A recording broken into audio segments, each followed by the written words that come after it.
Heaven and Hell is the common English title of a book written by Emanuel Swedenborg in Latin, published in 1758. The full title is Heaven and its Wonders and Hell from Things Heard and Seen, or, in Latin, De Caelo Eius Mirabilibus ad inferno, ex Auditis a Visis. It gives a detailed description of the afterlife, how people live after the death of the physical body. The book owes its appeal to the subject matter. Introduction. An article about Swedenborg includes a list of biographies about him, with a brief analysis of each biographer's point of view. Some of the things he claims to have experienced are that there are Jews, Muslims and people of pre-Christian times, pagans, such as Romans and Greeks, in heaven. He says he spoke to married angel couples from the Golden Age who had been happy in heaven for thousands of years. The fundamental issue of life, he says, is that love of self or of the world drives one towards hell, and love of God and of fellow beings drives one towards heaven. The work proved to be influential. It has been translated into a number of languages, including Danish, French, English, Hindi, Russian, Spanish, Icelandic, Swedish and Zulu. A variety of important cultural figures, both writers and artists, were influenced by Swedenborg, including Johnny Appleseed, William Blake, Jorge Luis Borges, Daniel Burnham, Arthur Conan Doyle, Ralph Waldo Emerson, John Flaxman, George Inness, Henry James, Sr., Carl Jung, Immanuel Kant, Honoré de Balzac, Helen Keller, Czeslaw Milosz, August Strindberg, D. T. Suzuki, and W. B. Yeats. Edgar Allan Poe mentions this book in his work The Fall of the House of Usher. It also plays an important role in Honoré de Balzac's novel Louis Lambert. William Blake referred to and criticized Heaven and Hell and Swedenborg by name several times in his poetical, theological essay The Marriage of Heaven and Hell. Swedenborg wrote about heaven and hell based on what he said was revelation from God. According to Swedenborg, God is love itself and intends everyone to go to heaven. That was his purpose for creation. Thus, God is never angry, Swedenborg says, and does not cast anyone into hell. The appearance of him being angry at evildoers was permitted due to the primitive level of understanding of people in biblical times. Specifically, holy fear was needed to keep the people of those times from sinking irretrievably into the consequences of their evils. The holy fear idea was in keeping with the fundamental truth that even they could understand that everything comes from Jehovah, in the internal, spiritual sense of the word. However, revealed in Swedenborg's works, God can be clearly seen for the loving person he actually is. Some basic teachings. God is one. Heaven and Hell opens with an affirmation of the many statements in the Old and New Testaments, e.g., Deuteronomy chapter 6, 4, Isaiah chapter 44, 6, 45, 14, 21, Mark chapter 12, 2932, John chapter 1, 18, Revelation chapter 11, 17, and Swedenborg's revelation, e.g., that there is a God and he is one. If God is all-powerful, he must be one. It is self-contradictory to say that there is more than one being who is all-powerful. Angels. Swedenborg details a life after death that consists of real experiences in a world in many basic ways quite similar to the natural world. According to Swedenborg, angels in heaven do not have an ethereal or ephemeral existence but enjoy an active life of service to others.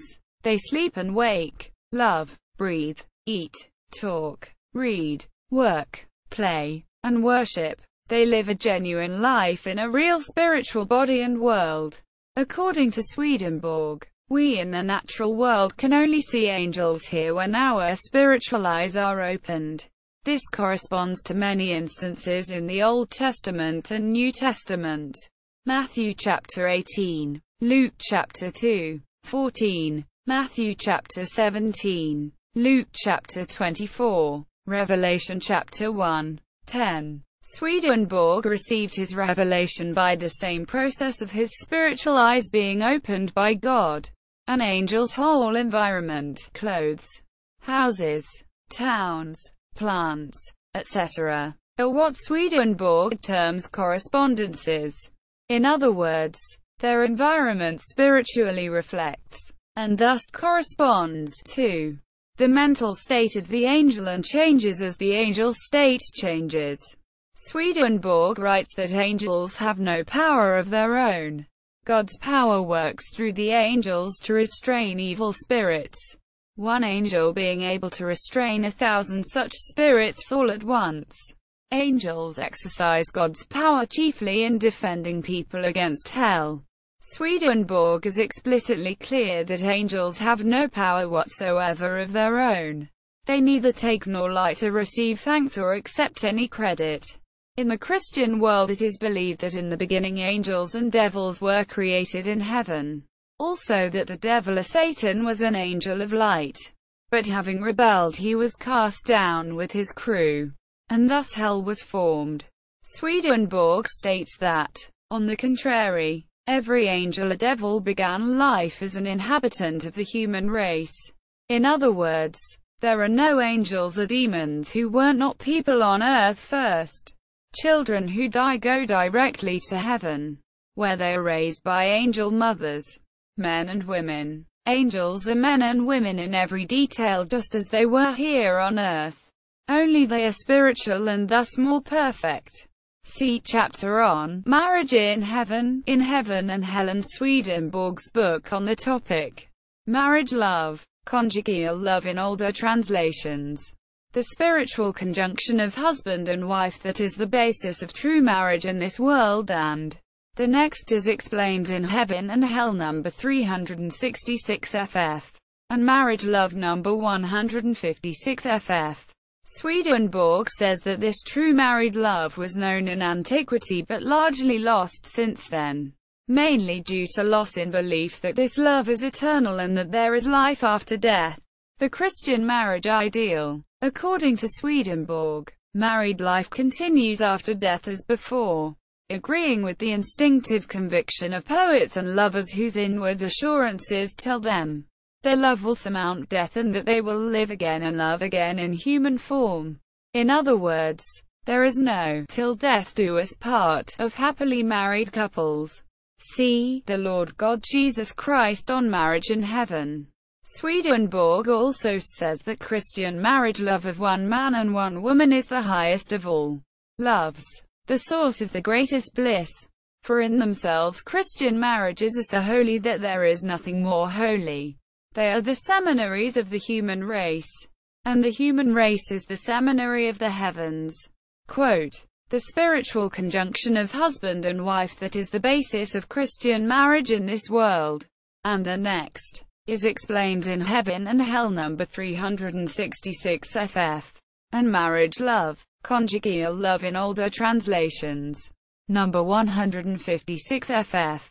Evidence of this conjunction is found in the fact that husband and wife together are called one man, or one flesh, in Genesis chapter 1, 27, 2, 22-24, 5, 2, and Mark chapter 10, 8. In heavenly marriages neither partner tries to dominate the other since love of dominion of one partner eliminates the delight of that marriage.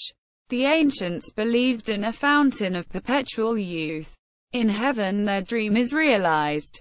For those who leave this world are old, decrepit, diseased in body or deformed, renew their youth, and maintain their lives in the full vigor of early manhood and womanhood. Swedenborg says that couples who lived in a chaste love of Christian marriage are more than all others in the order and form of heaven, and therefore in all beauty, and continue unceasingly in the flower of youth. The delights of the love are ineffable, and increase to eternity. what their outward delights are, it is impossible to describe in human words. Polygamy. Polygamy is used here to describe any marital relationship between men and women other than one husband with one wife. A further variant is multiple partners, but one at a time, i.e., serial monogamy. If done for evil reasons, such as lust, it constitutes successive polygamy. Quote, Swedenborg said in his revelation that true Christian marriage love between one husband and several wives is impossible for its spiritual origin, which is the formation of one mind out of two, is thus destroyed. He says that love that is divided among a number of Christian partners is not true marriage love, but lasciviousness. According to Swedenborg, a Christian who marries more than one wife commits not only natural adultery but also spiritual adultery. In the highest sense, to commit adultery means to deny the divinity of Jesus Christ and to profane the word. Adultery is so great an evil, Swedenborg says, that it may be called diabolism itself. After death, the damnation of Christian polygamists is more severe than the damnation of those who committed only natural adultery. In the other life, adulterers love filth and live in filthy hells. Time and space in the spiritual world. There are neither time nor space as we understand them in the other world. Both are replaced by a sense of state. See Chapter 18, Time in Heaven, and Chapter 22, Space in Heaven. In Swedenborg E. Heaven and Hell. Swedenborg Foundation 1946. Number 70. 191. World of Spirits. The world of spirits is not to be confused with the spiritual world, which is a general term referring to the whole extent of heaven, hell and the world of spirits. The traditional Christian idea was of resurrection on Judgment Day at the end of history. Swedenborg says judgment takes place in the world of spirits immediately after each individual's death. After we die, we wake up in the intermediate region of the spiritual world, neither in heaven nor hell, but in a neutral, no man's land, that Swedenborg terms the world of spirits. Here we gradually lose the ability to pretend and the spiritual, real us, comes out. The resulting stripping of one's self bare, even to one's most secret thoughts and intentions, is the judgment. There is nothing concealed that shall not be uncovered, and nothing secret that shall not be known. Luke chapter 12, 2, 3. Matthew chapter 10, 26. Heaven and Hell. Number 498. Following this judgment, the new spirit goes on to heaven or hell of his or her own free will. God does not force them. Spirits gather with those that are alike to themselves, whether in heaven or hell. Each spirit is granted angels and good spirits, though evil spirits cannot endure their presence and so depart. Equilibrium and spiritual free will. According to Swedenborg, people are kept in spiritual freedom by means of the equilibrium between heaven and hell. So who sends people to heaven or hell? Nobody but themselves. There is no inquiry as to their faith or former church affiliations, or whether they were baptized, or even what kind of life they lived on earth. They migrate toward a heavenly or hellish state because they are drawn to its way of life, and for no other reason. Anyone can enter heaven. However, as soon as an evil person inhales the air there, they have excruciating torment, so they quickly shun it and escape to a state place in keeping with their true state. As the old saying goes, where the tree falls, there it lies. Quote, the basic spiritual orientation of a person toward good or evil cannot be changed after death. Thus, an evil spirit could leave hell, but never wants to. Influence on Joseph Smith and Mormon theology. D. Michael Quinn suggests in his book Early Mormonism and the Magic World View that heaven and hell influenced Joseph Smith in the creation of the Latter-day Saint view of the afterlife detailed in Doctrine and Covenants section 76. However, Many of the similarities are rooted in biblical language and by interpreting biblical texts. For example, the general view of three heavens in the resurrection appears to have its root from the writings attributed to the Apostle Paul found in the New Testament. 1 Cor 15, 40-42. There are also celestial bodies, and bodies terrestrial, but the glory of the celestial is one, and the glory of the terrestrial is another. There is one glory of the sun, and another glory of the moon, and another glory of the stars. For one star differeth from another star in glory. So also is the resurrection of the dead. Quote, allegorically, Swedenborg likens both the nature of each heaven as well as the illumination in the sky of each heaven to the sun, moon, and stars. He states that the sun of the celestial heaven and the moon of the spiritual kingdom is the Lord. In Mormonism's view of I Cor 15, 40-42, the resurrected bodies of those in 3 degrees of glory, celestial, terrestrial, and telestial heavens, are likened to the sun, moon, and stars.